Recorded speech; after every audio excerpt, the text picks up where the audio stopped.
જય માતાજી મિત્રો, આજે આપણે વાત કરી રહ્યા છીએ ઈ કેવાયસી બાબતે. તો ઈ કેવાયસીનું ઘણા દિવસથી ખાસ ઝુંબેશ ચાલી રહ્યું છે.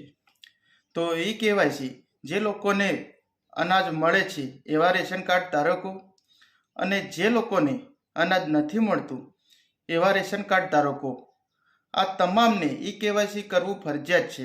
ઘણાને એવું છે કે જે લોકોને અનાજ નથી મળતું એમને ઈ કેવાયસી કરવાની જરૂર નથી, પણ ના, એવું નથી.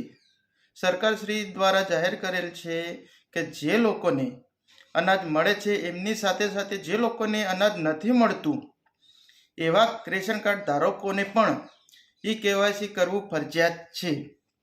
જો આવા સમયે જો તમે ઈ કેવાયસી નથી કર્યું તો સરકારશ્રીની ઘણી યોજનાઓ કે જેમનો લાભ લેવા માટે ઈ કેવાયસી ફરજિયાત જરૂરી છે, જેવા કે આયુષ્યમાન કાર્ડ યોજના, સમાજ કલ્યાણ યોજના એટલે કે મકાન સહાય યોજના માટે, માનવ ગરિમા યોજના, સમાજ સુરક્ષાની સેવાઓ જેવા કે સ્કોલરશીપ અને અન્ય યોજનાઓ, પીએમ કિસાન યોજના જેવા લાભો, પીએમ ઉજ્જવલા ગેસ કનેક્શન, આવી તમામ યોજનાઓનો લાભ લેવા માટે ઈ કેવાયસી કરવું ફરજિયાત છે.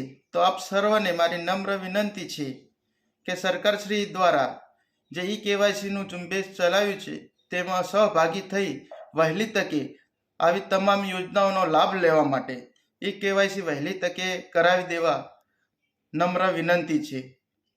જય હિન્દ.